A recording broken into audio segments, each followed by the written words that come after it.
After an hour at least, I saw a cluster of lights in the distance.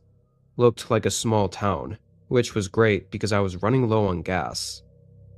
Few minutes later, I was close enough to see that this cluster of lights really was only maybe 15 to 20 buildings.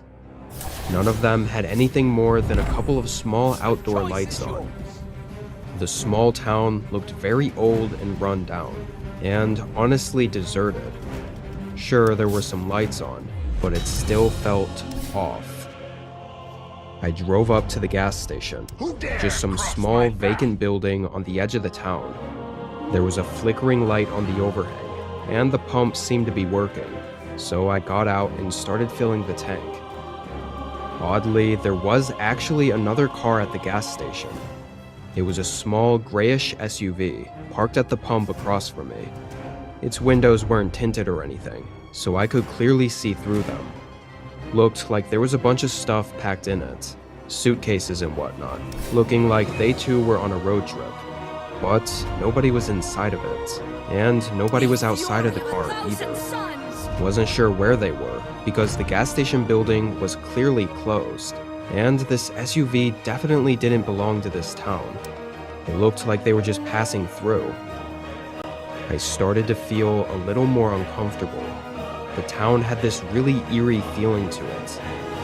It was also real quiet out there. The dead silence gave me shivers every time I looked out at the darkness and the empty streets. To make things worse, the gas was filling up extremely slow. Took a whole minute just for a single gallon, which probably wasn't even enough to get over to the next town, wherever the hell that was. And I think it was after being there for 2 minutes, waiting in the dark silence, that there was a sudden scream in the distance. It was a male voice screaming for help. I was so on edge already that it made me jump back and slam my shoulder against the gas pump. I stared out in the direction it came from, but it was a complete blackout. There was something about the voice that didn't feel right. I took a few steps away from my car, just to get a clearer view of the area. Then the man yelled again. He was way closer this time, like somewhere in the dark right outside of the gas station. I looked out there for just about 20 seconds, listening to the eerie silence that followed his voice, before sudden movement in the side of my view caught my attention. It looked like someone running through the dark toward the back of the gas station, and almost as soon as I saw that, something else moved in another part of the dark. I felt like I was going insane, and my gut told me to get the hell out of this town immediately. I quickly started taking the pump out. As I did, I could hear multiple people running around in the grass just outside of the gas station. I hurried into my car, and that's when several guys came out of the dark, clearly all coordinated in whatever plan they had. They began sprinting toward me just as I got it into drive. I sped out of there and straight back onto the deserted road. I keep thinking about that empty car that was there, seeming to be on a road trip just like I was, probably getting there just a few minutes before I did. Was the person calling out for help in the dark attacked by the same men I saw? Or maybe the person calling out for help is what lured the other driver out there, only for who knows what to happen. There wasn't even a police station at that town, so although I reported the situation, I have no idea if they even drove out there to look. I never got any updates on what really happened at that town.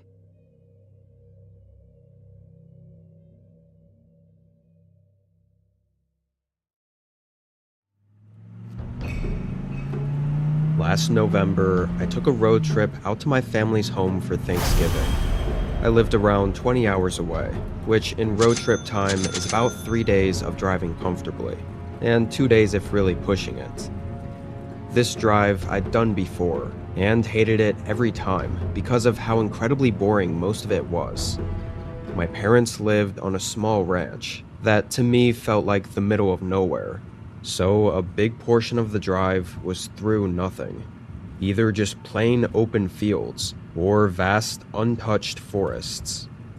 After hours and hours of the same scenery, it always got painfully boring. The first half of the drive from leaving my city was always alright though. It was on the typical highways that mostly everyone takes if they were headed to or from a major city.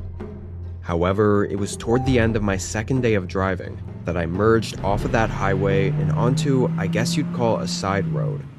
It was still a highway, but only one lane, and way less people drove on it, not truckers or anything.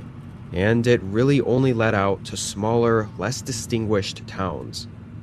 I made it to this part around 7 or 8 in the afternoon, so I wasn't planning to drive too much longer.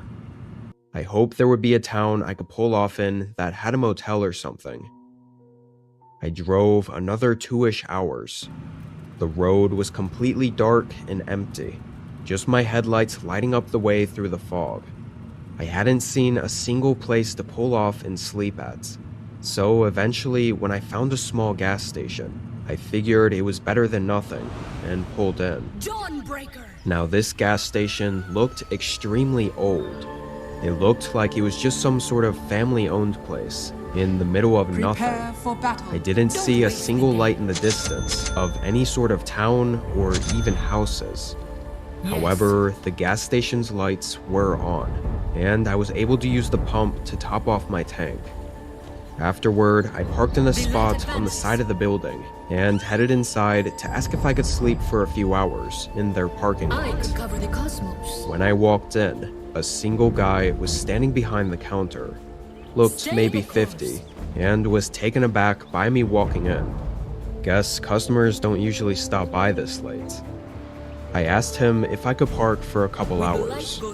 He mentioned right away that the station was closing in 15 minutes, and he would be leaving, but that if I was comfortable staying at the empty place overnight, then he didn't mind.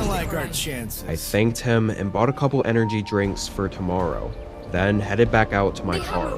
But I replayed the conversation in my head, and I thought it was kind of weird the way he said, if I was comfortable. It sounded like he was saying I really shouldn't be, or that most people around here wouldn't be comfortable with it. I figured maybe he meant that most people just didn't sleep in their cars, and not that sleeping in my car here specifically is the problem. I got back in my car and laid the seat back, setting an alarm for 3 a.m., which was about 4 hours from then. After 15 minutes, I heard the guy lock up the gas station doors, and his car drive away. I looked around. Now, without the gas station lights on, it was pitch black, and extremely quiet. It was actually kind of eerie, being alone there. I closed my eyes again. Honestly, I'm unsure whether I fell asleep or not, because my eyes were closed and I was trying to for so long, at least an hour or so, when I suddenly heard the sound of tires pulling into the gravel outside of the gas station. They got closer and closer until I eventually opened my eyes to see what was going on. I felt my heart get a little faster, seeing a dark pickup truck right beside my car. What the hell were they doing here? None of their headlights were on either. I couldn't see the driver, or really anything other than the truck outlined by the darkness around it. But it was facing me, so I felt like there was a chance whoever was in there could see me. I got really uncomfortable and didn't want to take any chances. I quickly put my seat back up, turned my car on, and drove out of there. I hoped it was nothing, but the way it all happened felt really strange. An empty, closed gas station in the middle of nowhere, and a truck decides to pull in with all its lights off and pull right up to my car. Couldn't really think of how that wasn't something bad. Getting out of there and back on the road made me feel a lot safer though. However, I barely got a quarter mile away from the gas station before I hit something in the middle of the gravel road. I only caught a glimpse of it in my headlights before my tire ran it over, and it sounded like a pretty bad hit. I quickly pulled off to the side and looked in my rear mirror, but couldn't get a good enough look. So I put the car in park and stepped out. Again, I noticed how quiet it was outside. Just the cold wind blowing around as I walked down the road and tried to see what it was that I hit. It looked like a large duffel bag, but like really large. And honestly, the reason I was so curious as to get out and look is because it kind of looked like a body bag. Maybe it was just my mind's tendency to always think the worst. But I didn't even get close enough to it before hearing the distant sound of tires pushing through the gravel down the road. I looked up and saw nothing but pitch black as the sound got closer and closer.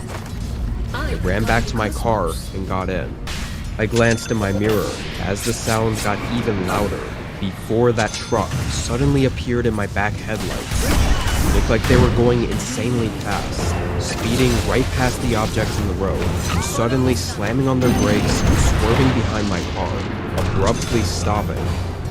The front and side door both opened, and two men jumped out. But by then, I was already pouring it back down the road. I couldn't believe how much my hands were shaking as I tried to call 911. Each time, the call would connect for a couple of seconds. Then the line would drop because I had no signal. Thankfully, I don't think the truck continued to follow me though, as I never saw them again. That stretch of road went on for maybe 45 minutes before I found a different road to get on that led to a more populated area. Calling the police at that point probably didn't help much, but I did anyway. Half hour later, I got a call back saying they found nothing at all in the area. The rest of the drive, and honestly the entire trip, I was genuinely horrified of what I might have stumbled across that night. I don't know what that truck was up to, or what I saw in the middle of the road, but thinking about what it all could have been still gives me chills. I never took that way ever again, and haven't heard of any information as to what might have happened that night. The hammer wants to go this way.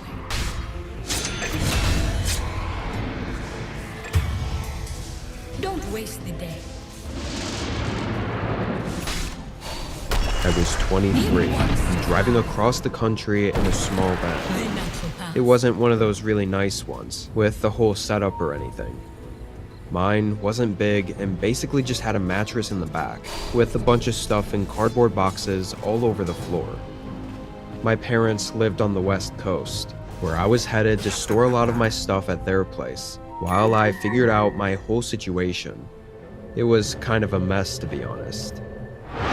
Anyway, this was my first time even going on a drive this far, and not staying in any hotels along the way. I'm ready for anything. The first full day went decently. It was exhausting, but manageable.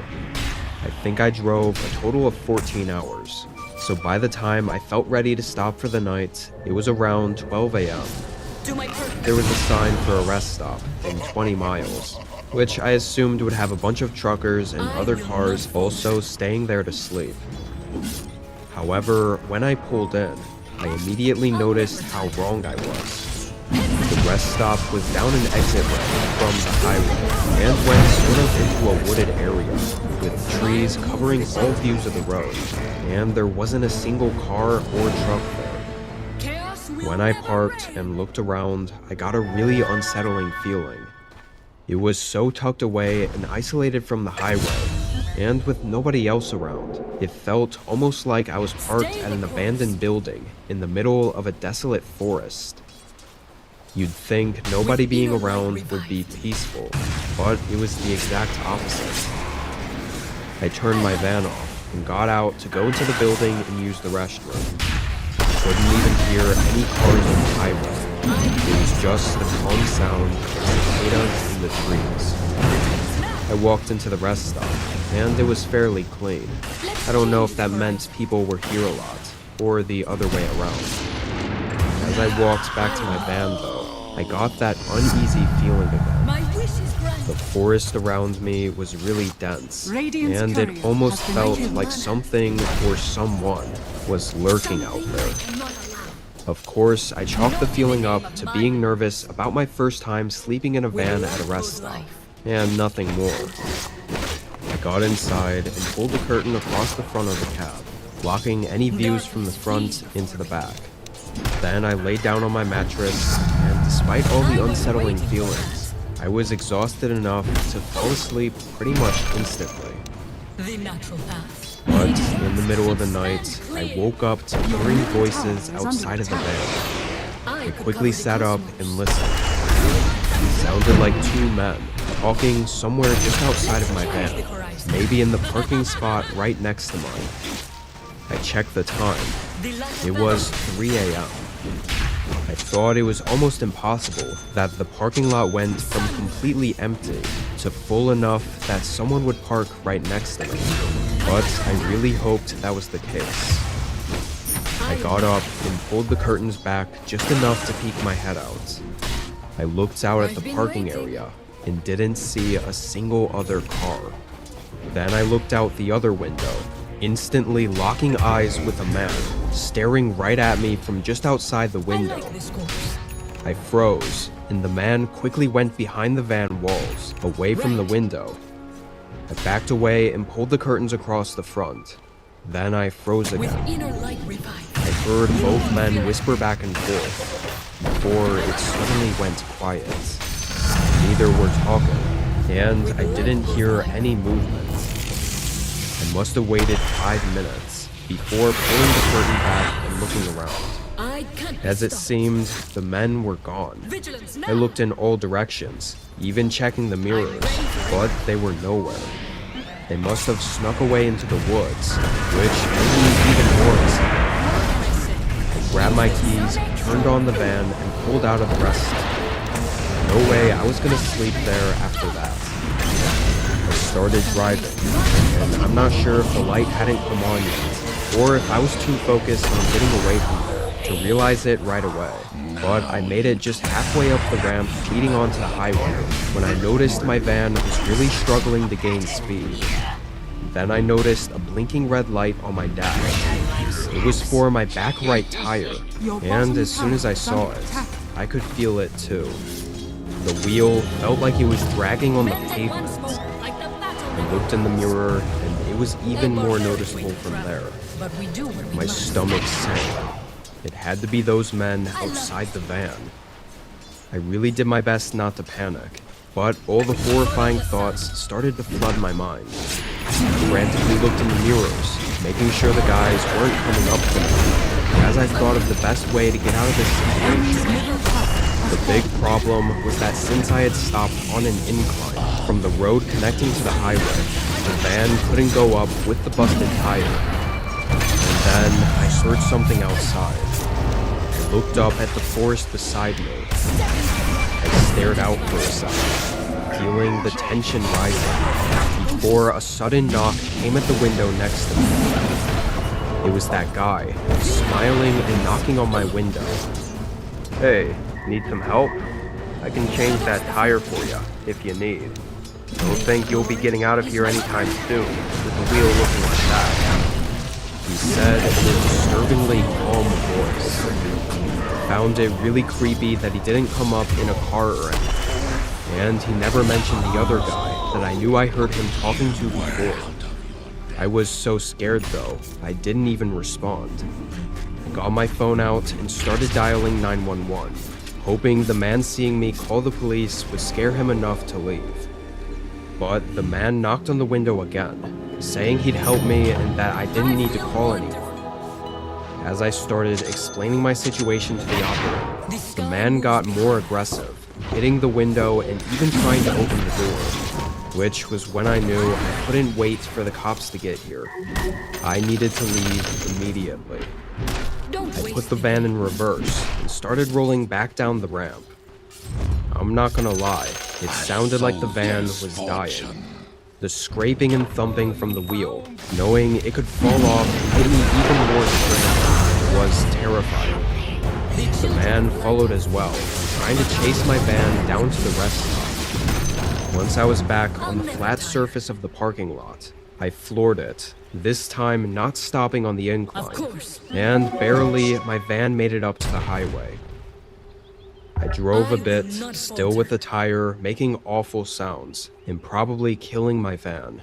Then I pulled off and waited for the cops. The men didn't seem to have a car, and they didn't seem to chase me onto the highway.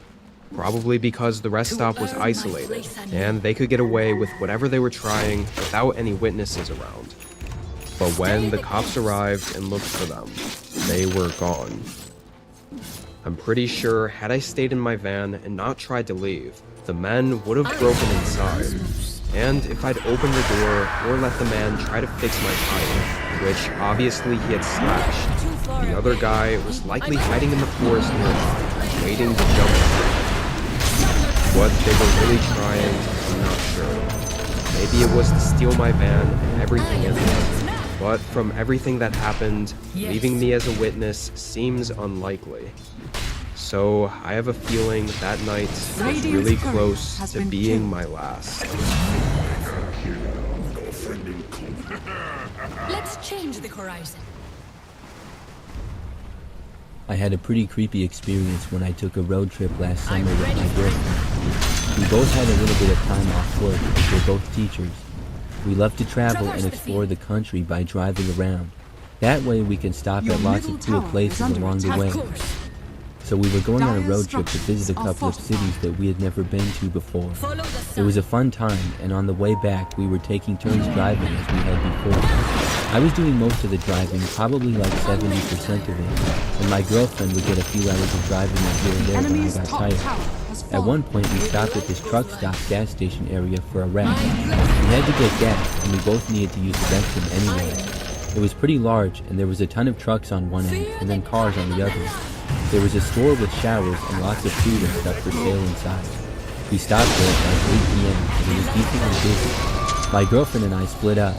I fueled the car and went ahead to the inside of the store. Then when I was done fueling, I parked the car near the truck. I went inside and used the restroom, but then just went straight back to the car.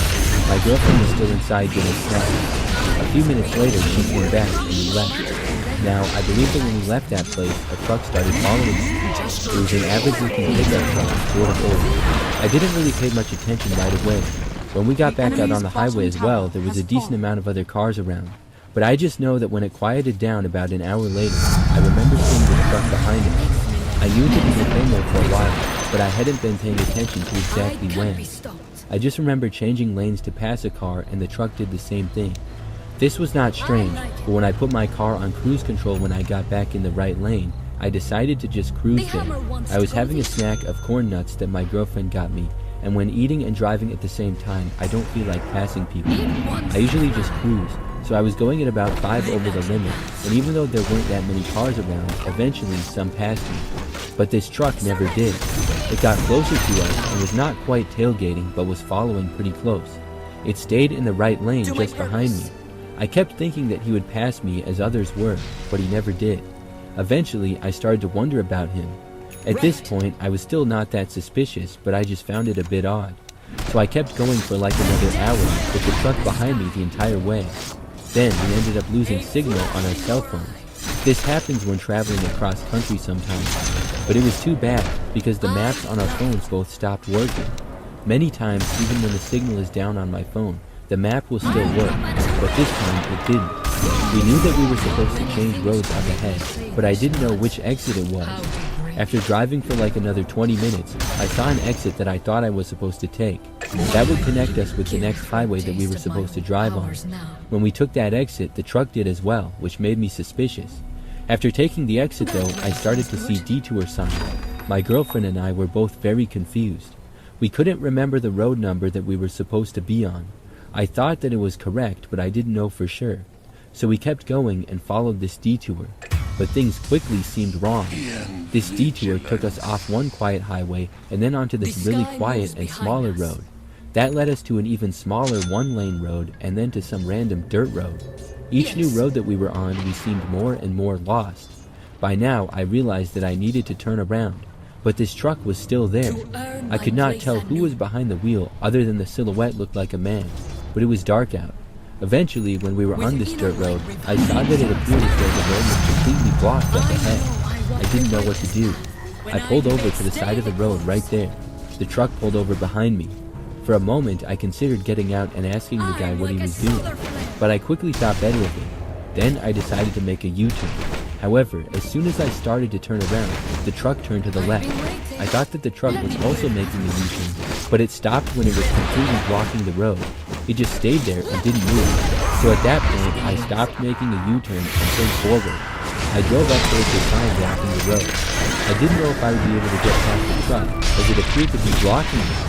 I drove to the sign and then decided to go around it. I went slightly off the road and then went around the sign. Past it, the road still seemed fine. I then saw the truck starting to turn and move again. I floored it and went down that dirt road as fast as I could. Then I saw that the road had an intersection up ahead. I went to the left and then continued going faster. I turned again at the next road and then turned my lights on. I literally could barely see, but I carefully kept going and did not see the truck at all in my mirror.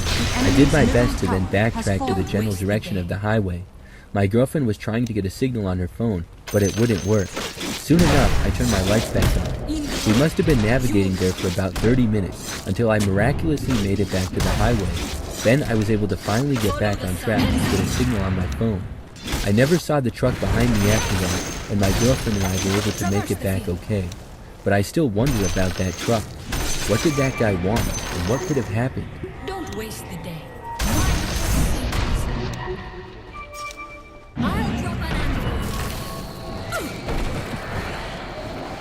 I'm ready for it.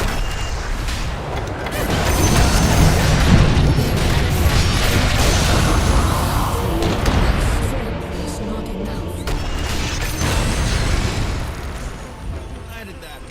This was in 2019. Me and my buddy Jackson have a hobby for exploring abandoned places. I guess we were urban explorers, but we weren't really the type to do anything too illegal, or at least nothing too risky, which usually meant finding places further out from the city and in more remote areas. For this one, Jackson and I had found a small Reddit thread of a fire lookout tower posted in the community for abandoned places in our state. The OP didn't mention where it was though, and seemed like he was trying to keep it from being too available to everyone online.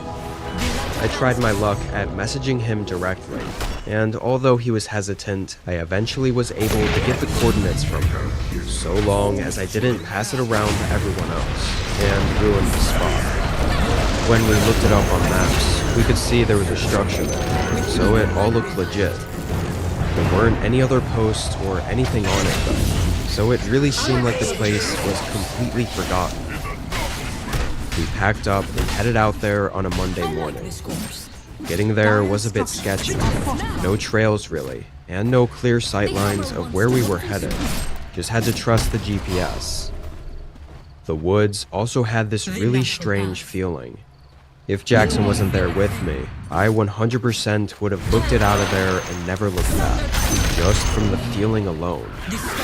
Jackson also said he felt off, but we still continued walking. All the way up until just about a minute from the fire started, there were no signs whatsoever that we were even remotely in the right place, or going in the right direction. No signs of trails, footpaths, or views of the structure. Nothing. It wasn't until we were literally 30 feet from it that we even saw it for the first time. We reached a clearing in the trees, and on the hill was, well, the lookout tower. It wasn't exactly the kind we were hoping for, but I was just happy it existed, and the GPS got us there. This one wasn't sitting on tall stilts. It was basically just a cabin on top of the hill, with a view over the forest. We circled the tower for a minute. The wood siding was gray and splintered, and the windows were either broken or covered in grime and fog so thick that it looked painted over. One side of the roof was even partially caved in, and the whole place sort of felt like it was leaning slightly, like the whole structure had shifted on its foundation. Your bottom tower Jackson was noticeably more excited than I was. I think I still had that lingering, uneasy feeling from the woods, but I didn't want to be a buzzkill after we'd come out all this way, so I didn't say anything. All right. Jackson knocked on the door, then opened it.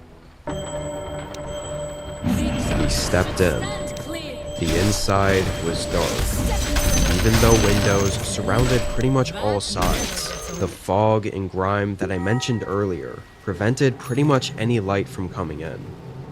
There was also a bunch of junk scattered on the floor.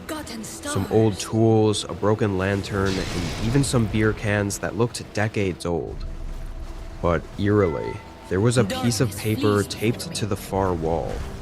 It was noticeably out of place, being clean and new from someone recently. On it were 3 words: "Hope you're happy." I showed it to Jackson, and we both were pretty confused. I mean, clearly this had to be the stupid Redditor messing with us, leaving a cryptic note to scare us, knowing that we were gonna show up. Still kinda weird though. If it wasn't some joke, it seemed sort of passive-aggressive. Anyway, the sun was getting low, so I shut the door and we settled in. I got out the camping stove and started boiling water to make ramen for dinner. Strangely, that whole night felt off. We didn't really talk for a while. I made the food, ate, and just sat there, listening to the breeze make the cabin walls creak. Neither of us sparked up a conversation, which was really unusual. Just felt like there was almost this dreadful feeling. And I can't speak for Jackson, but I assume he felt it too, since he didn't speak either. Eventually, when it got later, we both got in our sleeping bags and fell asleep. When I woke up, I remember opening my eyes to the pitch-black room and hearing just the slight creaks of the cabin. But something felt like it was missing. That's when I rolled over and looked at Jackson's empty sleeping bag. I quickly sat up and looked around. Jackson? Yes. It was quiet. I froze up for a moment. Jackson? After I said his name again, there was a sudden thud against the wood. Then, again, I tilted my head up and looked at the roof. Slow, quiet thuds moved across the ceiling. And then, suddenly the door opened and Jackson stepped inside, nearly giving me a heart attack. He looked surprised to see me awake, but I told him to shush before he said anything. I am needed. But whatever the hell I'd been hearing had stopped. Jackson said he just went out to take a leak. I asked if he saw anything on the roof, and he looked at me like I was crazy. I went out to see for myself, and saw nothing. At that point, I thought maybe I was crazy. We got back in our sleeping bags and slept through the rest of the night. Next day, things still felt a little off. I really didn't know what it was. Just everything felt too quiet and still. Me and Jackson spent most of the day exploring around the area, walking around and looking for anything else cool, but there really wasn't anything. The forest seemed to be the same half-dead trees for miles and miles and miles. Around sundown again, we got back to the lookout tower, ready to get back inside and settle for the night. But as Jackson went to close the door, he suddenly stopped. I looked back at him. He was frozen in place, and his eyes were fixed on something. Then he said my name, telling me to come over there. I walked over and looked out the doorway. Standing maybe 40 feet from the cabin, right on the line between the clearing and the trees, there was a man. The man had shaggy, unkempt hair and a scraggly beard. He wore a gray flannel and had a rifle slung over his shoulder. Clearly, this guy was some sort of hunter. But what was really eerie was the look he had over his face. His eyes were dead, and he had a dreadful, empty look. Hey, can we help you? Are you good? I called out. The guy stared across the field at us for a few more seconds, then slowly turned and walked straight into the woods. I looked at Jackson, and both of us were a little unsure about that guy. We made food and stayed in for a couple hours. We were a little more conversational, talking about our plan to leave tomorrow morning, and definitely not recommend anyone to ever come here. Right. And during that conversation, a faint shadow suddenly moved across Jackson's face. I quickly turned around and looked at the window behind me. Could barely see anything through it, but there was a shape, maybe a figure, moving along the outer wall. Jackson was quiet, so I knew he saw it too. The figure moved all the way around to where the door was. My heart was racing. There was a long pause, then 3 soft knocks against the door. Jackson immediately got up and slammed the bolt lock down. There was another pause, then 3 loud, heavy hits shook the door. Neither of us moved. We were frozen, just completely horrified. But after those knocks, there wasn't anything else. No footsteps, and no voices or shadows. I seriously have no clue how long we waited.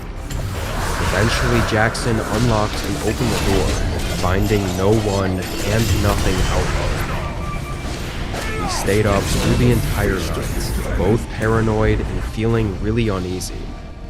We tried to figure out who we thought it was, if it was the hunter from earlier. He did look creepy as hell, but this didn't feel like it was him. Your bottom tower It is under felt attack. like something else. I know that sounds crazy, but I don't know what else to think. When the sun came up, we booked it out of the cabin. The whole way back through the woods was just unsettling and eerie, like we were being watched. When we made it out, the first thing I did was check on Reddit with the OP who gave us the coordinates to ask if he had any weird encounters at the lookout tower. But the post was removed, and the account was deleted. Honestly, I think the guy had similar encounters and experiences, and likely that's why he left the ominous note of "Hope you're happy." Jackson and I are still great friends, and still actually explore abandoned places. We've had other encounters, but none like this one. Both of us are still genuinely freaked out about what happened during the 2 nights we visited that lookout tower, and have no idea what it was that we experienced there. Your bottom tower is under attack. The natural path. I've been waiting. I'm keeping my name anonymous for privacy reasons, but this happened just 5 years ago. At the time, I was traveling around with my dog Rocky. I know, not the most unique name, but I'd named him after the mountain range I found him stray in 3 years prior. He was a medium-sized Australian Shepherd mix, and the vets said he was between 6 to 7 years old when I found him. There was no information on him whatsoever, and after weeks of being unsuccessful in finding his owners, I made the decision to adopt him. He became sort of my adventure buddy, going on hikes and backpacking trips year-round, and we both loved it. The trip this happened on was honestly nothing crazy. It was just supposed to be a 1-day in, 1-day out backpack along the fire break trail to a retired lookout tower. I really couldn't find too much info on the place, at least not up-to-date info. Best I could find were some really old rules about it being a non-rentable, first-come, first-served public rest shelter with a 3-night limit. Your middle tower But like is I under said, attack. that info was super outdated. I didn't care too much to do any more research than that, because I wasn't even planning to stay the night in the tower. The idea was to reach the ridge, take a look around, and hike another few miles down to a creek with a small tent campsite. However, this whole idea fell through, as when me and Rocky were about 30 minutes out from the tower, dark, heavy clouds started rolling overhead. We rushed to the tower, and with a view of the valley from the ledge, I could see a really bad rain and thunderstorm hitting the mountain directly across from us. It looked like it was headed our way. I didn't mind so much camping in my tent during a storm, but the problem was that I didn't know if we could make it to the campsite and set up before the storm hit. After a couple minutes of thinking, the decision was made for me by the sudden onset of rain downpouring on the lookout tower. To earn my place anew. So I decided to hunker down inside the tower with Rocky, at least to let the storm pass. It was then that I got a really good look at the place. It was mostly what I expected. White paint thinning on the walls, a rusted stove built into the corner, and aside from that, completely empty. Not even a trashy old mattress that most public forest shelters usually have. Within minutes, the storm hit twice as hard. Rain was coming down so heavy I couldn't even see the forest past the windows, and I could feel the wind cutting inside between the gaps in the wood. The tower had a bit of give to it as well, swaying a bit every time a gust of wind would hit it, and it didn't look like it was slowing down anytime soon. I laid out my sleeping bag to make a more comfortable rest area, then took out my dinner stuff and made a little freeze-dried meal. Rocky was pretty shaken by the storm though. He wouldn't settle, pacing near the door with his tail tucked and quietly whining. He never liked storms, but this one definitely made him feel worse than usual. Thought it was probably the movement of the tower, or maybe even the height. The enemy's bottom tower. I called him over and had him sit next to me, so I could pet him to quiet him down, and get him to relax a little. But when it was just the sound of the rain drumming on the roof, I heard something else. It was a faint, hollow thump sound, like something metal shifting beneath the floor. It was subtle enough to blend in with the rain, and only noticeable during short periods where the rain would slow down a bit. After a minute or two, though, I couldn't hear it anymore. Or maybe my mind drowned it out. I'm not really sure. Eventually, I laid down, and Rocky burrowed in the sleeping bag with me. The rain and thunder started to feel comforting to us, and I fell asleep. Next thing I knew, I woke up and checked my watch, seeing it was just past 2 a.m. And right away, something was missing. The noise of rain and everything. It was just silent. I sat up, realizing Rocky wasn't in my sleeping bag anymore. He was over by the door, giving me that look like he needed to go out, and quietly whining again. I took a moment, then got up and put my shoes on and grabbed the flashlight. I opened the door and stepped outside with him, walking down the creaky steps and letting him roam the field between the tower and the forest. After the hours of heavy rain, the dead silence of the forest now was kind of unsettling. I stayed near the tower, just keeping my flashlight on Rocky as he did his business. But then I heard the slightest sound behind me. A thin metal squeak from a small wind gust. I turned around and pointed my flashlight under the lookout tower, immediately spotting what looks like a metal cellar door. Like one of those underground ones that old houses sometimes have. I figured this one must have been for storage back when the tower was in use. Maybe for keeping dry firewood and tools or something. But then I remembered the sounds I heard overnight. The metal thump sounds. And honestly, something in my gut knew the moment I saw those cellar doors that those sounds had to be from the cellar doors opening and closing. Or maybe even something moving around inside the cellar. I kept the flashlight on it and approached it, then slowly lifted one of the doors and peeked inside. There were maybe 5 or 6 steps. It didn't go down very far, and on the stairs there were fresh, wet spots of mud going up every step. But after looking at it for just a moment, Rocky suddenly barked. It was just one sharp, terrified bark. I dropped the door closed and spun around, just quick enough to see something shift in the tree line just past Rocky.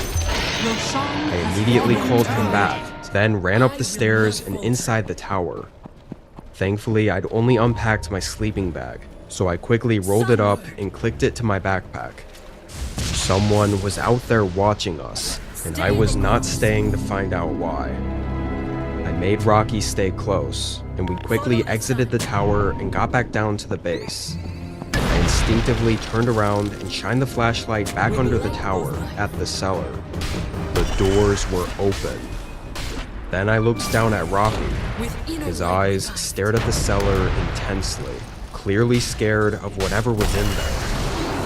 We hurried away, getting right back onto the fire break trail. We pretty much ran for a whole mile before the rain started pouring down again, so we took it easy and eventually made it back. I called the Forest Service that morning, and it only made me more terrified of what could have happened.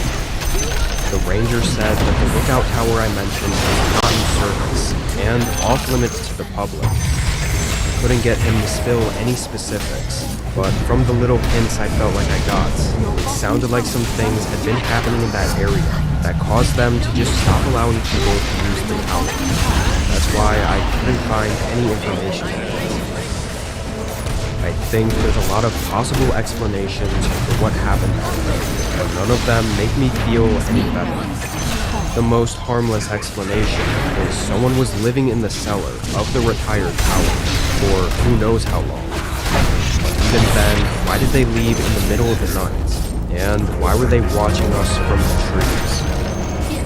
It's been a while, so I've mostly come to terms with not having any answers. But I think the chances are slim that if I hadn't have left, nothing else would have happened. Your bottom tower is under attack. The enemy's bottom tower has fallen. The enemy's bottom barracks has fallen. This happened 3 decades ago. Obviously, I'm an older guy now, but when I was in my 20s, I used to do summer work with the Forest Ranger Service as a fire lookout. I did it for almost 9 summers in a row. It was paid work, so while I was in college and off for summer breaks, I loved it. Might have even done it for free. The job was simple and straightforward, essentially marking down a few data points once a day: temperature, wind, and humidity, and of course, scouting for fires. Aside from that, I was alone up there and could do really whatever I felt like. Often, I would walk the trails around the lookout station and just enjoy the scenery. Over the years, I became very capable in the woods, and aside from this one night, I never really had anything unsettling happen. The days would just go by sort of the same, and were always peaceful and relaxing. I don't remember most of the start of this day, because it was a very repetitive, normal day at the lookout station. Even a few hours past sunset, nothing really happened. I recorded my last data points for the night and radioed in to the ranger station that I was done with my shift and clocking out for the day. The overnight ranger that was basically there every night was another young man, Brady. I'd only met him in person a handful of times, but I talked to him almost every night, as there wasn't all that much else to do. And whenever there were important things to radio in, he was the guy to receive my calls. After making some food and resting on the bed for a bit, I decided to get some air and head onto the balcony to look at the clear night sky. It took all but half a second to notice a bright, flickering light below the tower. It was just in the trees, not more than a quarter mile from me. There were way too many trees in the way to get a perfect view, but I knew it was a campfire of some sorts by the color and the way it was flickering. Now, at the time, there was a campfire ban due to dry weather, so this was actually a pretty big deal that needed to be sorted immediately. I radioed in to Brady, asking about permits and if he knew who could have been out there, but he said he had no clue, and that no permits were handed out to be camping there that night. I told him exactly where it was, and that it was strangely close to my lookout station. Brady told me since it was so close, to just go let the campers know to put it out, and to not even worry about making them leave or anything, even though they didn't have a permit to be in the area. So I took my radio and my flashlight and headed down the stairs, then began walking toward the campfire. Really, I never felt too worried heading out there. The walk was like 5 minutes, and I figured it would all go over easy. Again, I wasn't forcing them to leave. I was just there to tell them to put out the fire. After a short walk, I got to the campsite. But it really wasn't a campsite at all. It was just a fire, with no one around it. Worse yet, it was more of a bonfire. Pretty much just some logs stacked up on the ground and lit on fire. Almost like whoever it was using it to get my attention. I called out a few times, but got no responses. I remember starting to get creeped out, shining my flashlight around for a few minutes. The whole forest was quiet though, and it didn't seem like anyone was around. I radioed into Brady, telling him that nobody was around here, and that I thought it might have been some sort of prank to kind of lead me into the woods for no reason. But Brady didn't respond. I radioed again, but it was just static, which in my 9 years of doing this, I'd never not gotten a response. I knew this was not normal. A chill hit my body, and I kicked over the logs and buried the fire, then hurried back through the woods to the lookout station. I was shining the light around frantically, questioning why I even listened to him and went out there. When I made it back, I ran up the stairs, and right when I got to the top, my stomach tightened and my heart started racing. The whole place was ransacked. I had never felt so terrified and fearful in my entire life. I quickly used the main station radio to try contacting Brady again, but with no luck, I then radioed in to authorities that something really weird was going on. I didn't know what to say, but that someone was trespassing and messing with our stuff. I had to make the decision to either stay at the lookout or hike out of there. And even though it was dark, I chose to hike out. I felt like staying, knowing there was no way out if whoever was out there came back, was the more risky option. The hike was a well-defined trail 3 miles down to the ranger station, where Brady was stationed at, and then another mile to the road. remaining. I barely packed anything, and quickly left. 5 seconds remaining. The whole hour of hurrying through the woods was awful. It was so quiet that every step I made felt like it was giving me away. But I felt relief when I saw the dim lights outside of the ranger station. I called out Brady's name as I approached it, until I noticed the door was wide open. I walked inside, and Brady wasn't there. From the looks of it, he had walked outside for some reason, maybe to check on something he heard, then just vanished. I was out of there within seconds, running to the road and eventually meeting the cops there a few minutes later. They searched a huge perimeter over the next few days. Brady was never found. The whole fire thing was some sort of planned distraction, and I'm assuming they did something near Brady as well to get his attention and get him out of the cabin. Then again, I'm not sure. To be fully transparent, the state kept everything tightly under wraps because this happened in a fairly big touristy park in the state. Back then, I guess it was way easier to keep it all hush. You'd be surprised how often things would just go unheard, let alone when the state didn't want it to be known. That was the year I stopped going there during the summers, and as far as I know, nobody else ever worked at that tower after me.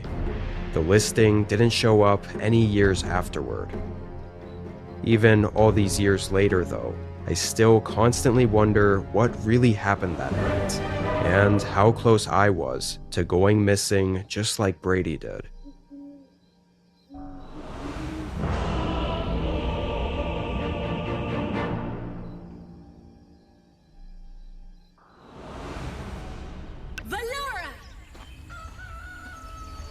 Follow the sun. It's in the bag! Prepare I've been for waiting. battle.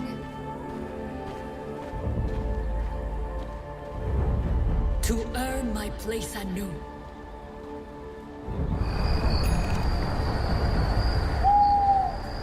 Right.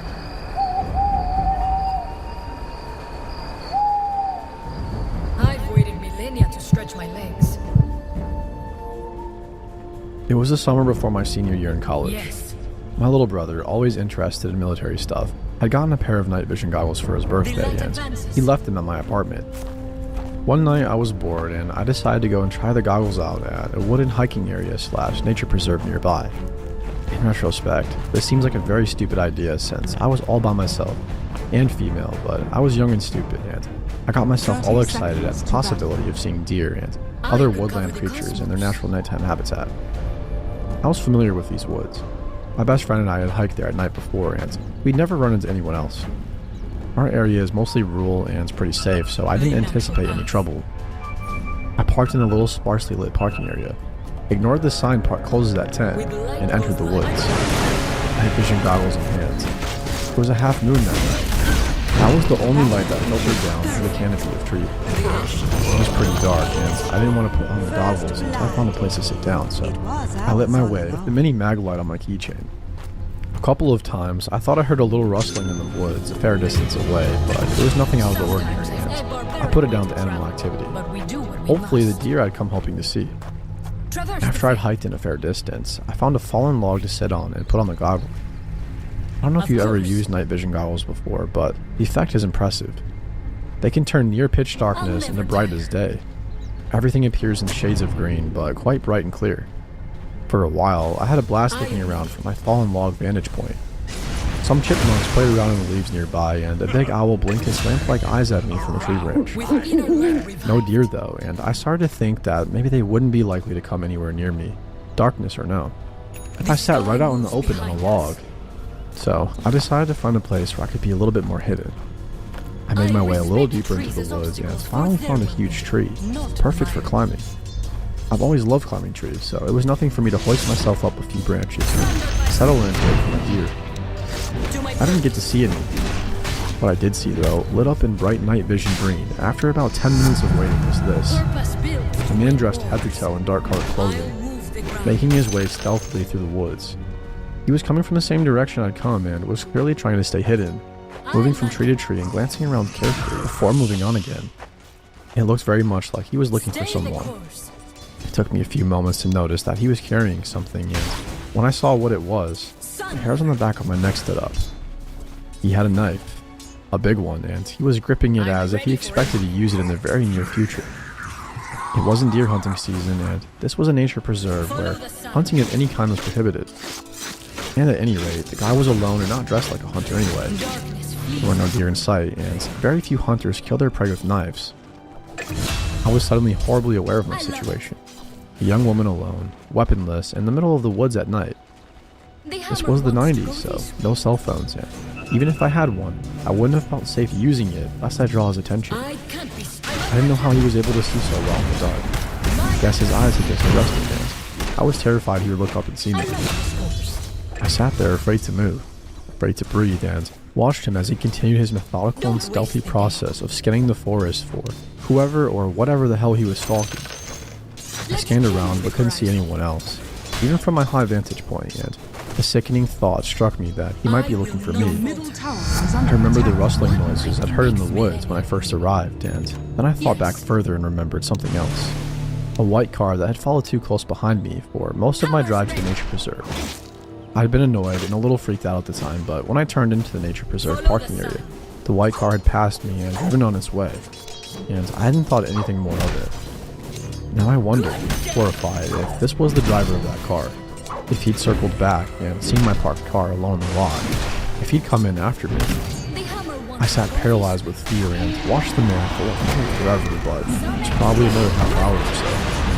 It was a hard stopping moment when he paused right underneath my tree, and I was sure he was going to look up and find me, but he didn't. After a while, he seemed to give up on whatever plan he had in mind. I heard him say, "Screw it," and he started heading back in the direction he'd come, the direction of the parking area. I stayed in the tree, wet with sweat and crying, until the sun came up a few hours later. Then I climbed down and, still terrified, gripping the little can of pepper spray on my keychain, I made my way as fast as I could to the parking lot. I love it. The man had been there. My windshield had been smashed with a rock, and somebody had scraped all on the sides of my car with something sharp.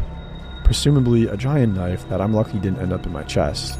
Darkness. So I'm thankful for the night vision goggles that let me see him before he could see me.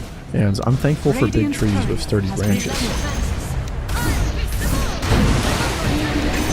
The following encounter occurred roughly 3 years ago during the summer of 2012. It's always been difficult for me to talk about, but I have found writing about it to be therapeutic. Dire's structures I was are 17 at the fortified. time and I just got my first job. I lived in rural Western Virginia in a small mountain community. My mom's friend owned a camping resort not far from my house that had a general store and said she'd pay me to help out in the store during the busy months in the summer. Let's It was a pretty easy job and I met a lot of out-of-towners, which was nice because our community could get so isolated. Most of us lived pretty far away from each other. One day, a big burly mountain man type came into the store. He was in his late 40s, early 50s, probably 6'5" and about 280 pounds. He looked really dirty, like he worked outside a lot. His clothes were sort of tattered and he had a long beard. He had a few of the woodsy hermit types in the area and he definitely looked like one of them. He bought some basic items, one of which was one of our homemade bars of soap. When he came to the register, he looked me up and down carefully. He didn't talk for a minute, just stared. His people skills clearly needed work. "Did you make this soap?" He asked gruffly. "Possibly," I said. "I help out with that sometimes." "You make a lot of your own stuff?" I'll never tire. "Toiletries and things like that, yeah." "I like that," he said, nodding to Don't himself. waste the day. I honestly didn't know how to respond. I quickly rang up his items and he paid with crumpled money. Right before he left, he asked, "You cook too?" "Sometimes," I replied. "Bet the boys around here are itching to marry you," he said as he smiled to himself. I said nothing. I was puzzled as to what I said that stood out as wife material. I told Krista, my mom's friend slash boss, about the bizarre encounter and she laughed it off. So did my family and friends. But then, Mountain Man started turning up more often. We chatted a little bit here and there and I found out he had a cabin in the woods, which he claimed he built with his bare hands. He said he hunted and lived off the land, other than the things he bought at the store. One time, he even said I had the birds and hips that men lust after, and I shuddered. He even started inviting me to fish with him, hunt with him, see his place, etc., and I always politely declined. But he got more and more consistent. I told Krista about how uncomfortable he was starting to make me. The intensity with which he said those things really scared me. She said that when he came in, just to go get her and she would ring him up. So, thanks to her, I started speaking to him less, and I thought I wouldn't have to deal with him anymore. But one night, I was closing up and it was late, around 10 at night. Krista had left about an hour before, and I was leaving by myself. The only two cars in front of the store were an old blue pickup and mine. I was immediately alarmed because I knew Mountain Man drove a blue pickup, but I didn't see him in the lot, just his car, so I walked quickly to my car and checked the back seat before I started her up. But then, when I first turned the key in the ignition, I got nothing but sputters. I tried several more times and got scared quickly. Of all nights, why is this happening tonight? I remember asking myself angrily. Just as I was reaching for my phone to call for help, there was a loud pounding on the driver's side window. I'm shocked that I didn't piss myself. I didn't even want to look because I knew it was him, but I did and my suspicions were confirmed. He smiled a big grin at me, showing me exactly which teeth were missing. "Need some help?" he said loudly through the window. I shook my head furiously. "My dad is on the way," I said, hoping to scare him off. I hadn't spoken to my dad in years. Mountain Man laughed. "No, he's not," he said. "Open the door." The hairs on my neck stood up straight. How did he know I was bluffing? "No," I said firmly. "Leave me alone." Suddenly, he looked angry. He pulled the handle, but I had locked all the doors when I first got in. He kept furiously pulling the handle and started pounding on the window. "Leave now or I'm calling the cops," I screamed at him. He clearly wasn't getting the message, so I pulled out my phone and called 911. I must have sounded hysterical to the dispatcher, and I knew she could hear him pounding. He said that she would have officers out ASAP, but out here, that could be a while. "The cops are on their way. Leave now," I screamed at the Mountain Man, who didn't seem to let it deter him. But after a few more minutes of pounding, he suddenly stopped and walked back to his truck. I watched him go, hopeful that he would leave me alone. Then he started walking back towards me with a freaking crowbar in hand. No, I screamed at him. I could Get cover the heck away from me. He started swinging out the driver's side window with a crowbar. I ducked down into the passenger seat on the floor and covered the back of my neck like they teach you in those tornado drills. I heard the sickening crack of the window, but not for long. Suddenly, I heard male voices shouting, telling the man to get away from the car.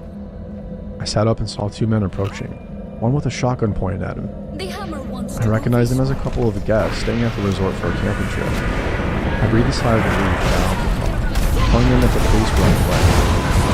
Thanking them profusely as we waited for the police, and surprisingly, the man didn't make any moves to get away. The cops came pretty quickly after that, so I didn't have much of a chance. I took him away and I handed in my statement. I was pretty shaken up for a while afterwards.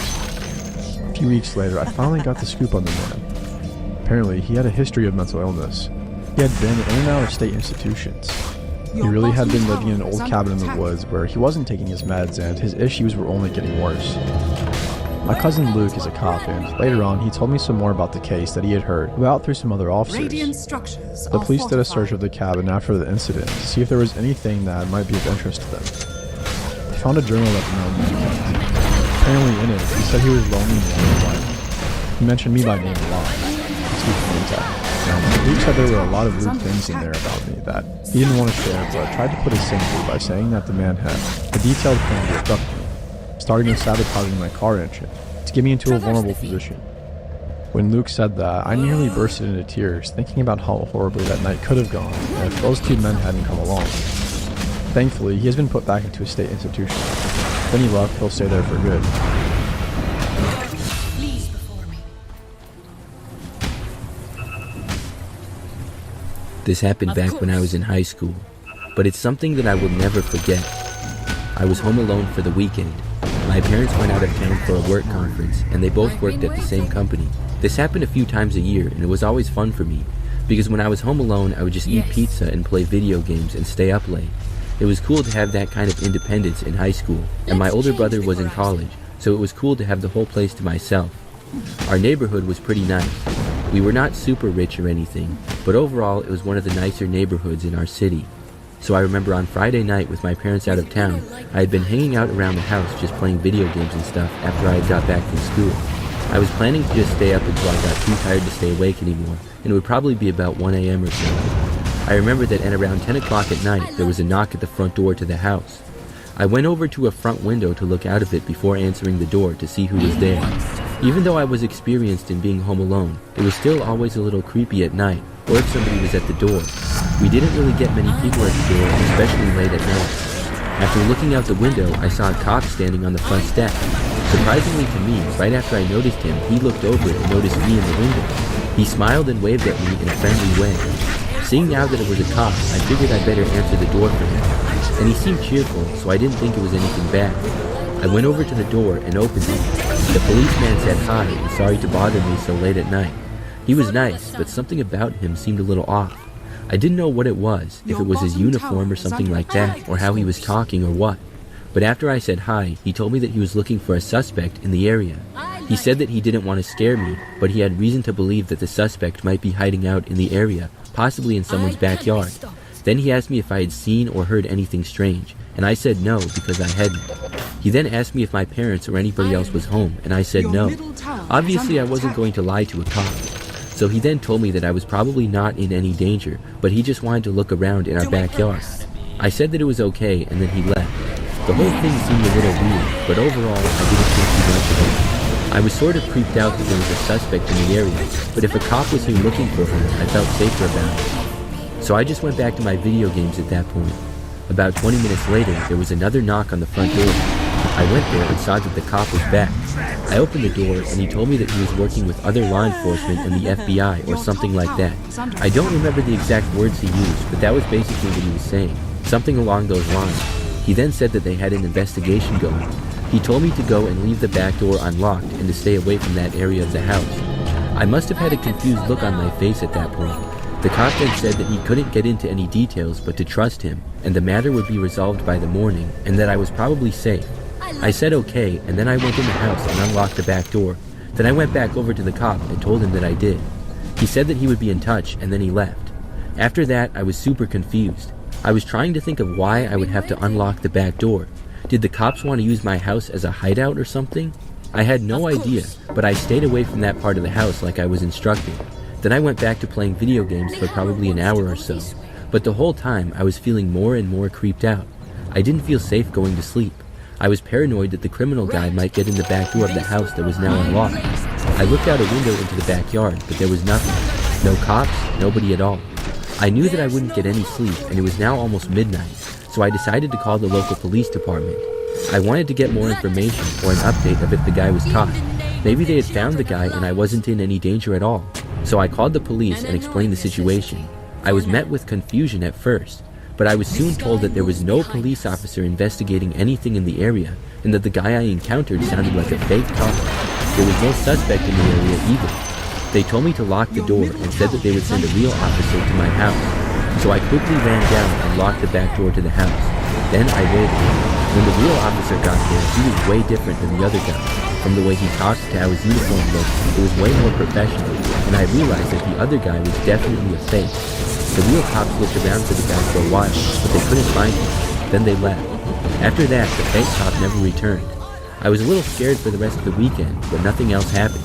Looking back, it was a crazy situation. I think the fake cop was planning to break into our house or something. He probably was going to wait until later that night when I was maybe asleep. I also think that he was nearby in the area and he must have seen the real cops there and that's why he never returned. Either that or possibly he did try to enter the house, but the door was locked so he went away. I also think he might have been working with someone else. Either way, he was a fake, and I'm glad that I called the real police about the situation. To earn my place anew.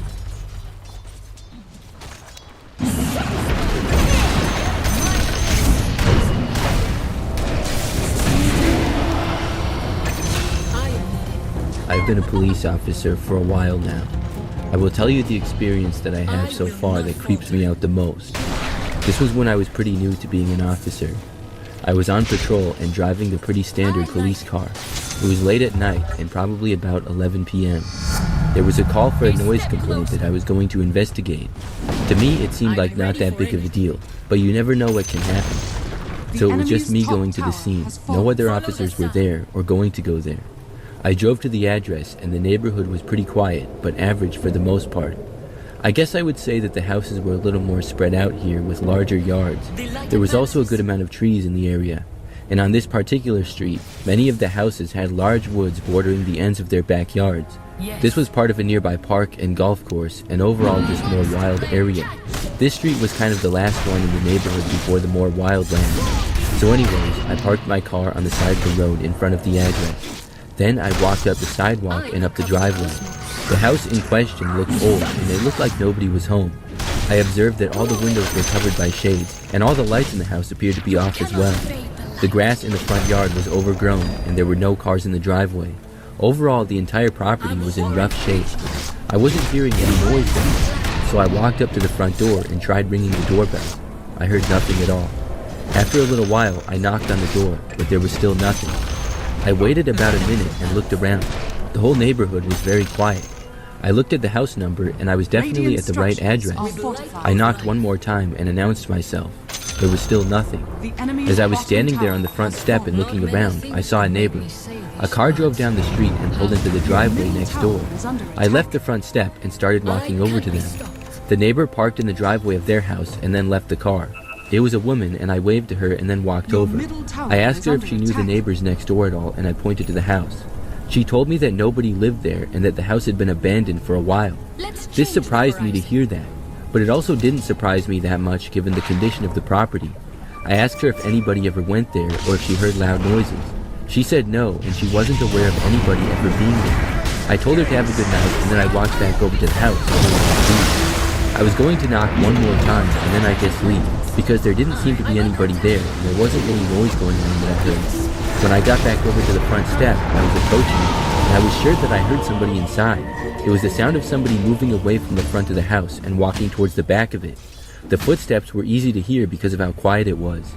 After hearing this, I knocked on the door again and announced myself. I really thought that they would answer that time. I knew someone was in there, but still, there was nothing. I stood there for about another minute and then I left the front step. but I did not leave. Instead, I walked around to the side of the house and then the backyard.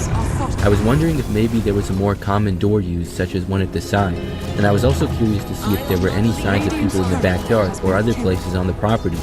Possibly there would be sign of forced entry if the house was in fact vacant and somebody had broken in. It was very dark back there. I walked around but didn't see anything out of the normal. It was very overgrown back there as well, and so that didn't help me. I spent maybe 5 minutes walking the property and then went back around. When I got towards the front of the house again, I heard a loud noise. It sounded like something being smashed, almost like somebody was taking a baseball bat to the kitchen and just smashing stuff. It was very loud. I couldn't see in the windows and obviously did not know what it was, but I now knew what the noise complaint had probably been about. I walked back over to the front step quickly and then I banged on the front door. The loud noises had gone on for maybe 30 seconds. As soon as I knocked on the door though, they abruptly stopped. Once more, nobody came to the door and the house became silent again. As I was standing there on the step, I suddenly heard the back door to the house open. When it did, I instantly left the step and ran around the house. I got into the backyard and saw a man standing at the backside of the yard. I yelled at him to stop, but he didn't even turn back and look at me. He was not running, but walking rather quickly and heading straight for the woods. I ran after him as the guy entered the thick forest. I couldn't make out much about him because I really only saw his backside. By the time I reached the woods, he had been in there for a good 30 seconds. It was really overgrown back there and also very hard to see. Using my flashlight, I walked around in the woods looking for the man. I called out for him multiple times, and I sort of heard noises in the distance for a while, and I walked towards them, but soon things were quiet again. I looked around the woods for a good 10 minutes, but could not find the guy. Then I went back to the house. I called in what happened on the radio, and another officer in the area joined me on the scene. The back door to the house was wide open, and the house was confirmed to be vacant as well. Inside the house, it looked like things had been smashed with a bat, but nobody else was in there. We looked around more, but never found the man. Something about that night just really creeped me out, and I still remember it like it was yesterday. Maybe that's because it was my first time dealing with a situation where things went kind of unexpected. I'm really not sure what was going on there. I think the guy inside thought that I had left when I went in the backyard, and that's why he was smashing stuff again. Why he was smashing stuff at all though, I don't know. And why he was even in the house, I also don't know, because the property was vacant. But when he left, he just kind of disappeared in the woods, and that was really strange. Overall, it was a crazy experience.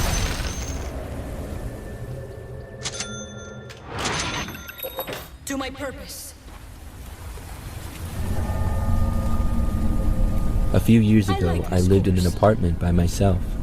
I worked a job that I no longer have, but for the job, I would work all kinds of odd hours. It really messed up my sleep schedule, so I'm glad that I no longer work there. But one thing that I would do a lot in that time period is go on walks late at night, or all kinds of weird hours really. I would also sometimes walk in the early hours of the morning. Near my apartment, there was this really long walking trail. It went from the apartment complex to a park nearby, and a large part of the path went through the woods. In that area, the woods was massive, and it was also very dense. It was common to see animals such as deer or sometimes foxes and coyotes near the path. I know that walking on the path in the woods seems creepy at night, and it is, but I really wasn't that scared.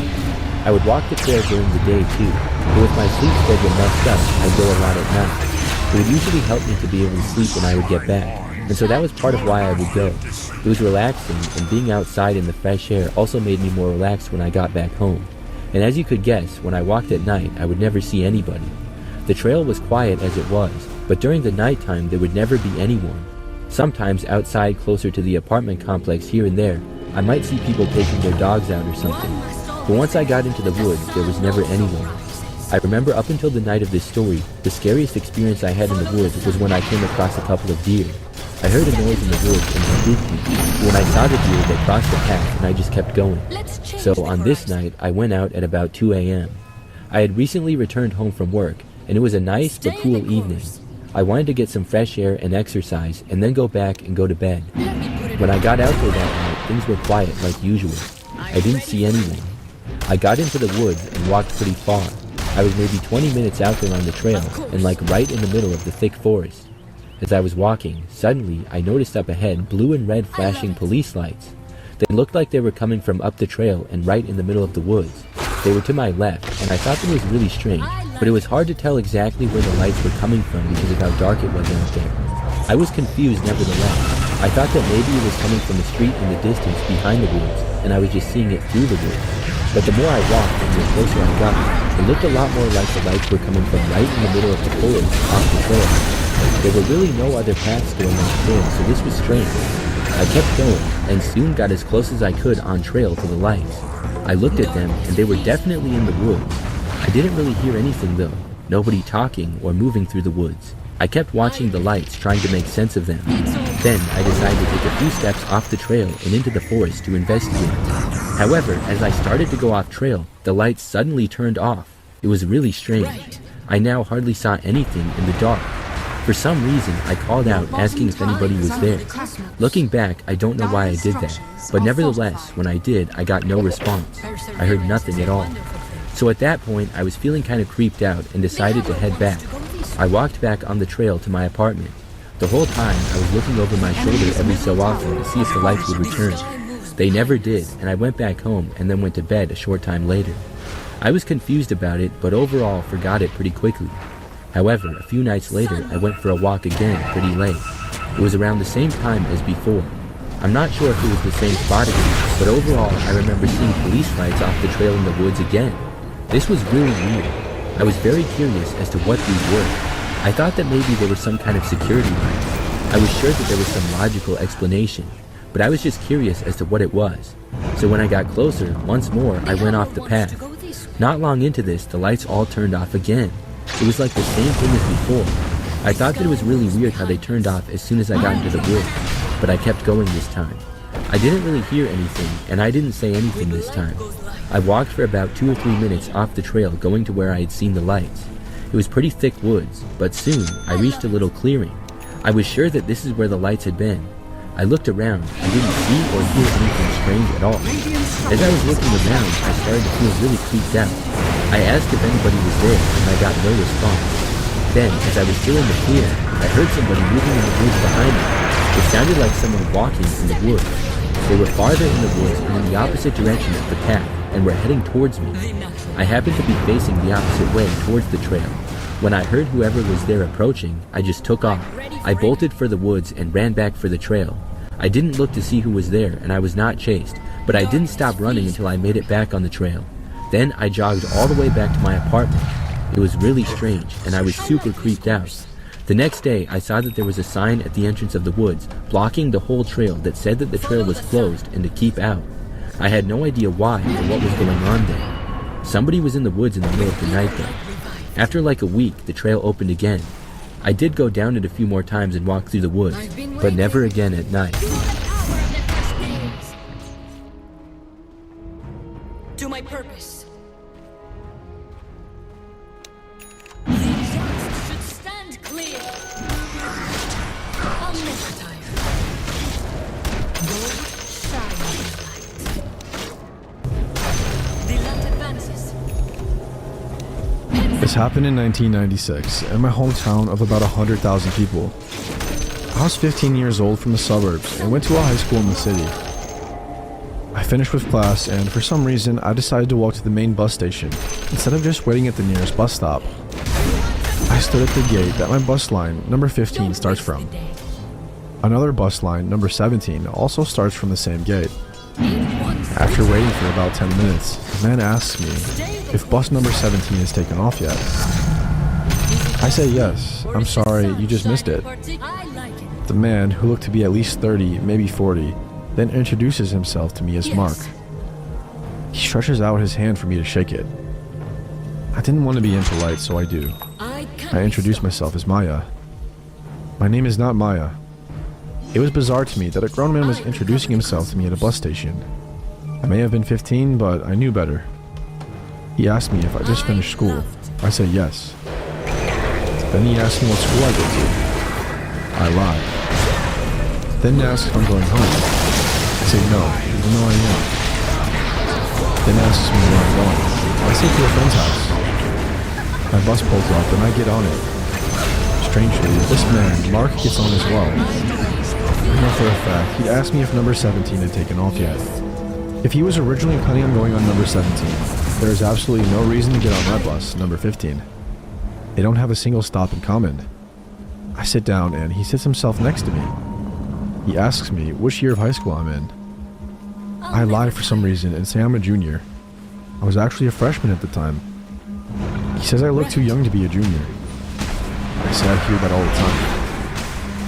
Then he asks me if I have a boyfriend, and I say no, and he says that I should. I then ask him where he is going, and he says he's going home. I ask if he isn't planning on taking number 17. He says no, and tells me he lives at the very end of bus line 15. That was odd. I've never seen him on the bus before. He asked me if I'm on my way home as well, and I say no, that I'm visiting a friend.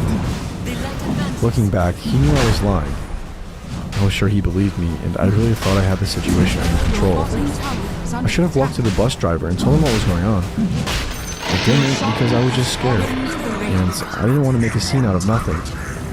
There were plenty of people around, and while he was strange, I really thought that he was just a harmless, lonely weirdo. We get to my stop. I purposely miss it, and I get off at the next one, thinking I'll fool him, and then just walk home a bit longer. To my surprise, he gets off as well. I ask him where he's going, and he says he wants to walk me home. Again, I tell him that I'm not going home. I'm visiting a friend. He says that's fine, he'll walk me. I say he really doesn't need to, and I start in an irritated tone. He tells me to shut up and walk. There is no one on the street now. We're the only ones to get off the bus here. I'm alone with this weird man who followed me from the bus station. I can't go home because I don't want him to know where I live. I start panicking and I don't know what to do, so I just freeze and stand there, silent. In an instant, he went from weird but chatty and smiley to telling me to shut up. I went from feeling in control to knowing I really fucked up. He put his hand on my shoulder and tells me that he doesn't have much time, so we should get going.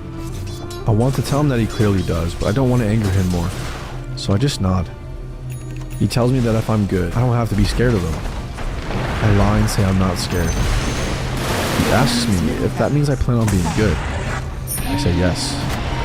He forced me to repeat it in a whole sentence. Yes, I will be good. I begin walking. I don't know where I was going, I just walked. He walked with me, with his hand on my shoulder still.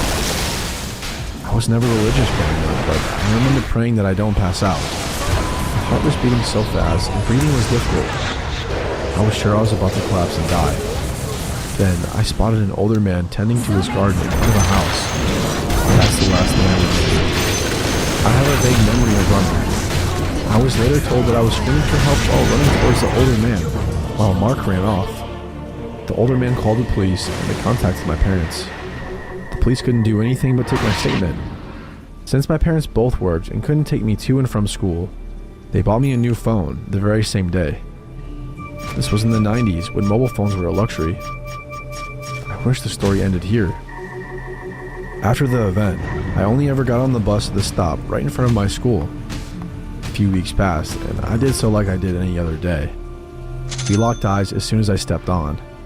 He was on the bus with the biggest grin on his face, like he couldn't be more excited to see me. I was so creeped out, I immediately got off and ran into the school. I called my mom in tears, and she had me find a teacher to walk me to her car when she came to get me. The school was then notified on the situation. After that, he was spotted walking around the school several times, sometimes a few days in a row, but sometimes he wasn't seen for weeks. The police were of no help. They couldn't do anything until he actually hurt me, or showed up on school property or at my home. I spent the rest of the year waiting in the school until late afternoon, so my mom could pick me up after work. We always took a very long route home. I now know that she was making sure we weren't being followed. My parents then had me switch schools. Thankfully, he was never spotted in my neighborhood, and I'm very sure he never found out my name or got my address. I only ever saw him one more time. I was 21, in my hometown, on summer break from university. I saw him in a grocery store in a whole different part of town. He didn't seem to recognize me, didn't even really look at me, but I immediately recognized him. Where I live, there is no convicted criminal list like in the US. Such cases are not reported, and I never found out the man's full name. I have no idea who he is or what he has done in the past. I don't know what he would have done to me. My belief is that he might have been mentally challenged, saw me, liked me, and followed me. My mother believes that it was much more complex. He was planning something. like he knew exactly where we were going. My dad still doesn't talk about it. I'm just happy he's out of my life. Life is truly filled with horror stories. These traumatic events leave many people with severe and life-altering injuries, but even after the trauma, the struggle isn't over. Have you ever thought about what you would do after you got injured? You had medical bills to pay but no ability to work? How would you know that your insurance companies or the people responsible for your injuries are being fair to you? Then, trying to navigate the situation with traditional law firms can be a daunting, confusing ordeal that brings even more pain. The piles of paperwork, the hours of your valuable time used up, and the expensive fees hitting you while you're already down. With Morgan & Morgan, America's largest injury law firm, that won't be a problem. When you're seriously hurt, your injury could be worth millions. Morgan & Morgan don't accept lowball settlements from insurance companies. In recent months, they've achieved massive victories for victims of serious car crashes. In Florida, they achieved a verdict for $12 million, which was 34 times greater than the highest insurance offer. In Philadelphia, they achieved a verdict for a $26 million payout, 40 times more than the highest settlement offered by the insurance company. Morgan & Morgan will fight for you to get the best outcome if you become their client. If you hire Morgan & Morgan, you won't just be assigned a single lawyer, but an entire dedicated legal team with lawyers, case investigators, paralegals, and customer care specialists, all working to maximize your settlement. On top of that, there are thousands of support staff available at all hours to help you with any questions or concerns about your case, making the experience as painless as possible. The best part is, you don't pay them a penny unless you win your case. And Morgan & Morgan didn't become the largest injury law firm for no reason. It's because they win a lot. Even better, they've modernized the injury law process, so it only takes minutes to see if you have a case, and you can submit your claim on your phone. If you ever get seriously injured, your case could be worth millions, and you're only a few clicks away from potentially changing your life. It's easy. You can start your claim with Morgan & Morgan at www.forthepeople.com/MJV, found in the description below, or by scanning the QR code on screen with your phone's camera. You can type in your name, phone number, zip code, and email address, select the type of your claim, then describe what happened. Click or tap Start Your Claim, and you're done. Remember, Morgan & Morgan is the largest injury law firm in the United States, so they have all the resources and know-how to see your case through. There's no company too big for Morgan & Morgan to fight, and they'll fight for you to get the settlement you deserve if you become their client.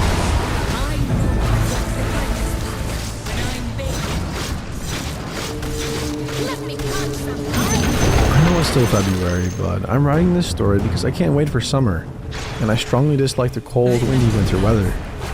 This story happened to me back in the summer of 2018, and I was transitioning into the 8th grade. I went to a sleepaway camp in the Appalachian Mountains. I considered it a second home for me. I didn't really have to worry about schoolwork, besides summer homework, and I made some of the greatest friends I had ever had there. This is one of my main reasons why summer is my favorite season.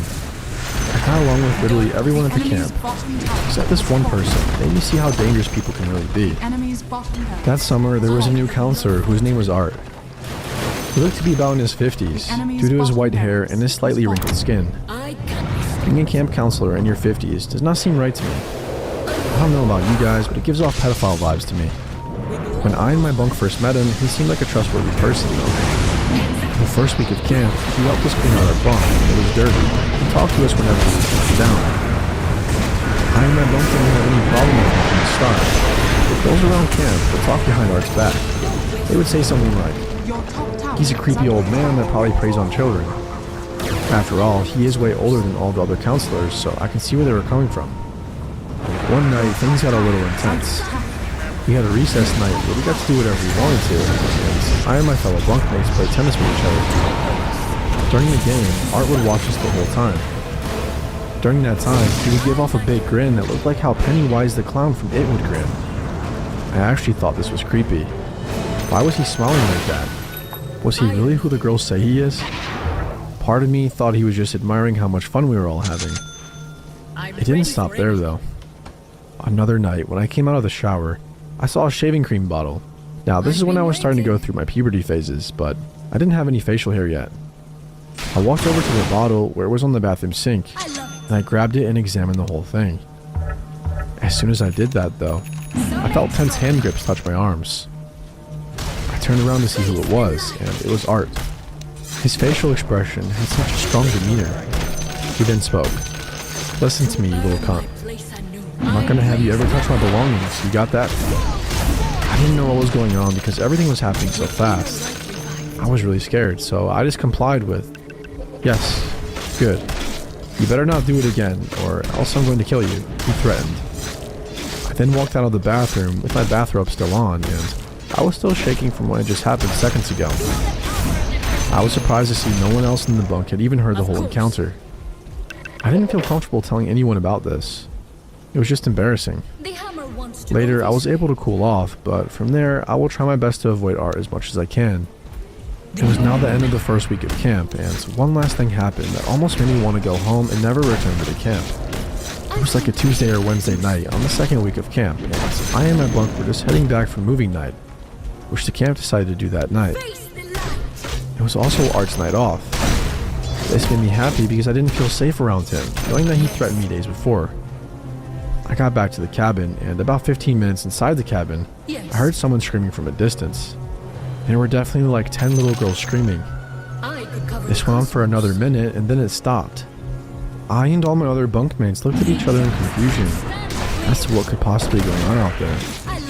We had 3 counselors present with us that night, and 2 counselors told us to stay here as they were going to investigate what was happening, while the other counselors stayed with us.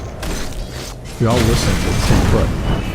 About an hour and a half passed, and our 2 counselors were still gone. Something major had been happening. It was also time for lights out, and so the counselor who was still with us turned the lights off, and we were all in bed. I guess we would all find out what really happened the next morning. Morning time then came, and we were eating breakfast at the camp's dining hall. We were allowed to sit wherever we wanted to, so that's what we did. I sat down with a few of my bunkmates, and some other girls sat down with us. As we were eating, one of the girls finally told us the whole story of what happened last night.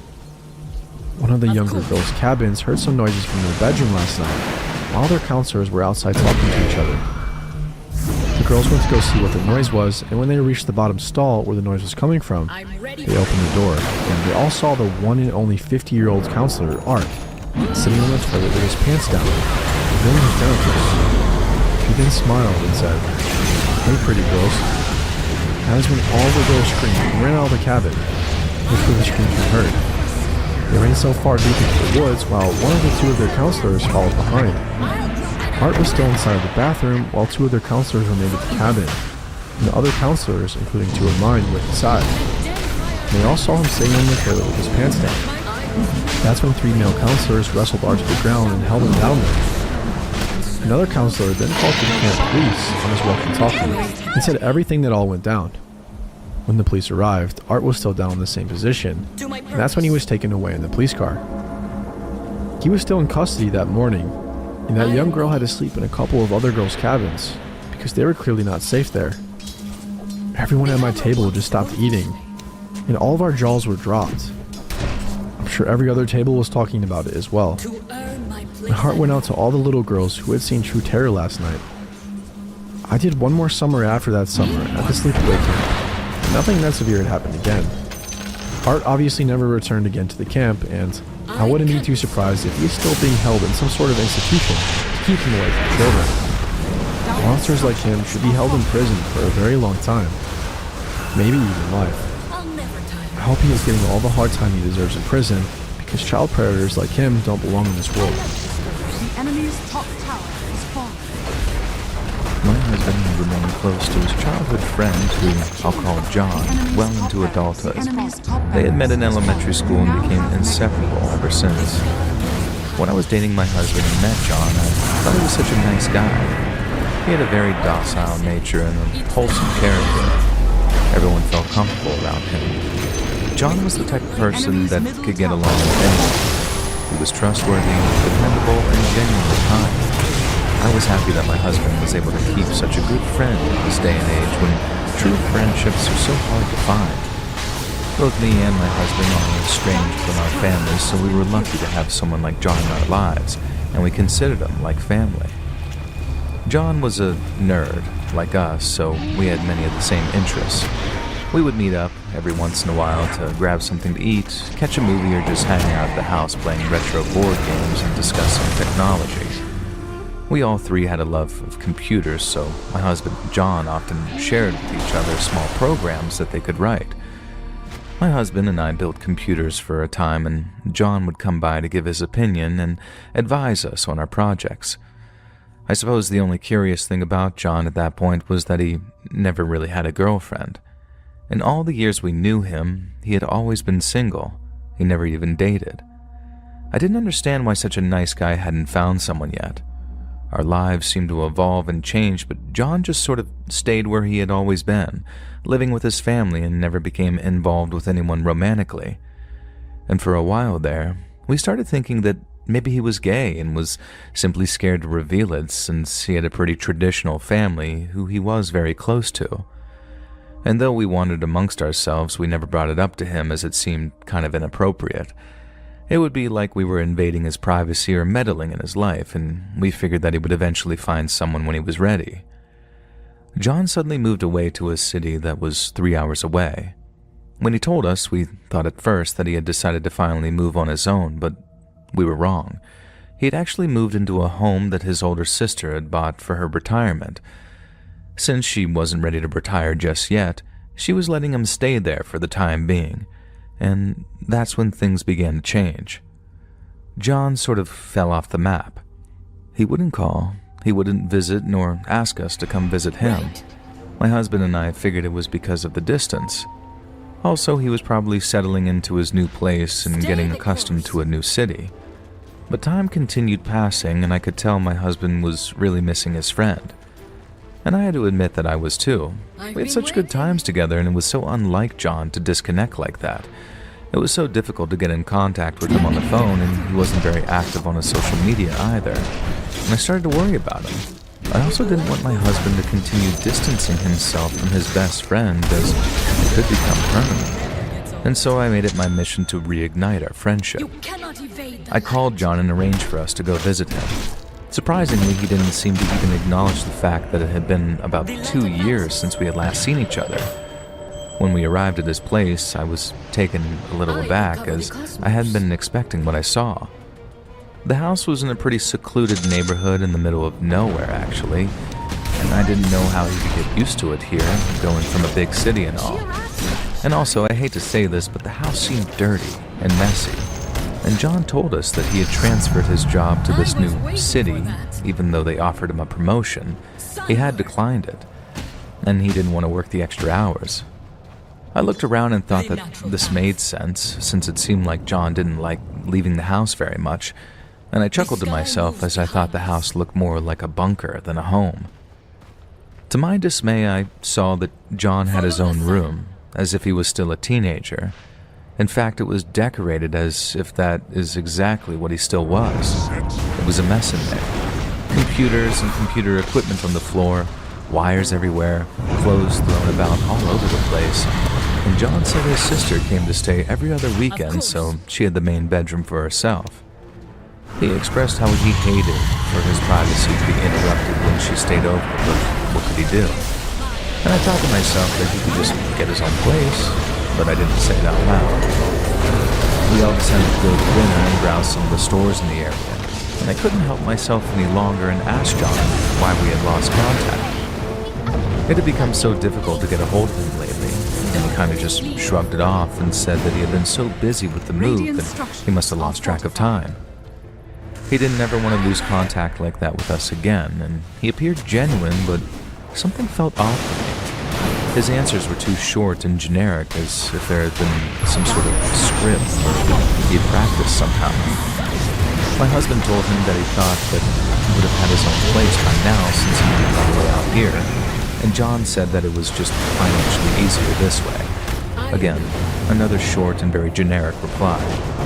I asked him if he was seeing anyone, and he said that he wasn't in a position to really do that right now, as he really wanted to get his finances in order first. I thought that every reply he gave made sense and was perfectly reasonable, but I also knew that he was lying. Rather, he was hiding. I just didn't know what it was. It was just this nagging feeling that I couldn't shake off, and John just didn't seem like the person that we had known once. My husband and I drove home, kind of confused but glad that we had spent some time with our old friend, and it had been a long time coming. John certainly answered all of the questions that we had been curious about. We believed that now that we had resumed contact that we would see more of him, but that didn't happen. John continued to be distant. His social media continued to not be updated, but I did notice something strange. Since I have him as a friend, I could see whatever he did that was public. And I noticed that he was liking Nickelodeon programs and would sometimes make comments on their posts. The comments would just mention how good a show's last episode was, or how he couldn't wait to find out what happened next. And I found this kind of odd. His comments also seemed to have been written by someone much younger and not a man in his late 30s, who still watched kids' programs at that age. Oh well, I just chalked it up to John always having been sort of innocent, I guess. And besides, some adults still watch cartoons, right? And I suppose there isn't anything too weird then with an adult liking kids' sitcoms.